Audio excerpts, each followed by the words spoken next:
بچوں کو بچپن ہی سے حلال اور حرام کا فرق بتائیے۔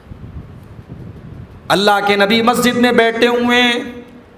آپ کے نواسے حضرت حسن رضی اللہ تعالیٰ عنہ مسجد کے اندر ہیں، 5 سال کی ان کی عمر ہے۔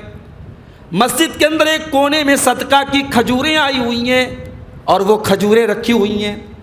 حضرت حسن رضی اللہ تعالیٰ عنہ بچے ہیں، وہ اس کھجور کے پاس جاتے ہیں اور ایک کھجور اٹھا کر کے اپنے منہ میں ڈالنے لگتے ہیں۔ اللہ کے رسول کی نظر پڑی،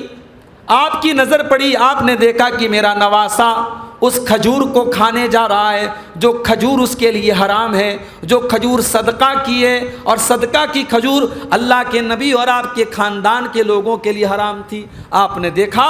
میرا بچہ، میرا نواسا وہ کھجور کھا رہا ہے، آپ چاہتے کھجور چھین کے پھینک دیتے، آپ چاہتے ایک تھپڑ لگا دیتے بچے کو اور کہتے کہ تو مت کھا، مگر یہ حل نہیں ہے، یہ تربیت نہیں ہے۔ تربیت یہ ہے کہ بچے کو سمجھایا جائے اور بچے کو بتایا جائے۔ کبھی کبھی ہمیں ایسا لگتا ہے کہ بھئی اتنے بڑے بچے کو ہم کیا بتائیں، بھئی 5 سال کے بچے کو ہم مناسب نہیں سمجھتے کہ ہم اس کو یہ بتانے جائیں کہ یہ چیز حرام ہے، مگر نبی نے سبق دیا کہ نہیں، 5 سال کے بچے کو بھی بتاؤ کہ یہ حرام ہے۔ آپ نے فرمایا ککھن ککھن، اے بیٹے، اے نواسے، اے حسن، اس کھجور کو تو تھوک دے، اس کھجور کو تو نکال دے۔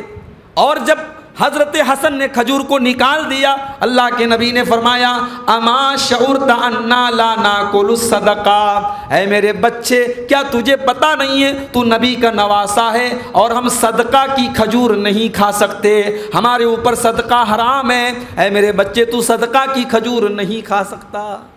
اللہ اکبر، یہ ہوتی ہے تربیت کہ 5 سال کے بچے کو اللہ کے نبی سکھا رہے ہیں یہ چیز حلال ہے، یہ چیز حرام ہے۔ آج ہمارے یہاں حلال اور حرام کا کوئی مطلب ہی نہیں ہے، کوئی فرق ہی نہیں۔ اللہ کے نبی کھانا کھا رہے ہیں، آپ کے ساتھ حضرت عمرو بن سلمہ جو حضرت ام سلمہ کے بیٹے ہیں اور اللہ کے نبی کے سوتیلے بیٹے آپ کہہ لیجیے ہیں، یعنی حضرت ام سلمہ کا جب نکاح ہوا اللہ کے نبی کے ساتھ تو وہ اپنے اس بچے کو لے کر کے آئی ہیں اللہ کے رسول کے پاس۔ تو حضرت عمرو بن سلمہ اللہ کے نبی کی خدمت میں رہتے ہیں، دسترخوان لگا ہوا ہے، اللہ کے پیارے نبی کھانا کھا رہے ہیں اور سامنے عمرو بن سلمہ بھی بیٹھے ہوئے ہیں۔ آپ نے دیکھا کہ حضرت عمرو بن سلمہ چھوٹے سے بچے ہیں 8 سال کے، وہ پوری پلیٹ میں، پوری تھالی میں کبھی ادھر سے ہاتھ ڈال رہے، کبھی ادھر سے ہاتھ ڈال رہے ہیں۔ اللہ کے پیارے نبی نے اس 8 سال کے بچے کو سمجھاتے ہوئے کہا یا غلام سم اللہ وکل بیمینک وکل مما یلیک، اے میرے پیارے بچے جب تو کھانا کھانے کی شروعات کر تو بسم اللہ پڑھ، تو اللہ کا نام لے کر کے کھانے کی شروعات کر، اور تو داہنے ہاتھ سے کھانا کھا، بائیں ہاتھ سے نہ کھا، اور اپنے آگے سے کھا، پوری پلیٹ میں تو اپنے ہاتھ کو نہ پھرا۔ جب اللہ کے پیارے نبی نے یہ بات کہی، حضرت عمرو بن سلمہ کہتے ہیں فما زال تلک طعمتی بعد، اس دن کے بعد سے میرا کھانے کا وہی طریقہ ہو گیا جو طریقہ مجھے جناب محمد رسول اللہ صلی اللہ علیہ وسلم نے سکھایا۔ بچوں کو آپ جو سکھا دیں گے میرے بھائی، میں نے تو ایسے بھی لوگوں کو دیکھا ہے، ایسے لوگوں کو دیکھا ہے کہ رات میں سونے کے ٹائم وہ سورہ ملک کی تلاوت کر کے سوتے ہیں بآواز بلند، اور 4 سال کے 5 سال کے ان کے پوتے اور پوتیاں اپنے دادا کے منہ سے سورہ ملک یاد کر کے سن کر کے یاد کر لیتے ہیں۔ بچوں کا دماغ بہت تیز ہوتا ہے میرے بھائی، بچے غلط چیزوں کو بھی بہت تیز کیچ کرتے ہیں اور بچے صحیح چیزوں کو بھی بہت تیز کیچ کرتے ہیں۔ آپ ان کے اس دماغ میں جو بالکل بلینک ہے، آپ جو لکھیں گے وہ جم جائے گا،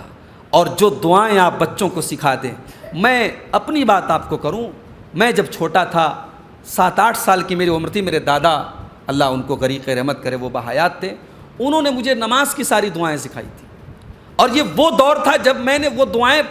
ابھی پڑھنا نہیں سیکھا تھا، میں نے دادا کی زبان سے ان دعاؤں کو یاد کیا، اور آج بھی انہوں نے جیسے وہ دعائیں یاد کرائی تھی ایسا لگتا ہے کہ وہ آج بھی میرے دماغ میں وہ منظر گھومتا ہے، اور آج بھی جب میں وہ دعائیں پڑھتا ہوں تو مجھے میرے دادا یاد آ جاتے ہیں۔ یہ یعنی ایک چیز کو آج 20-25 سال گزر گئے لیکن مجھے یاد ہے وہ بات.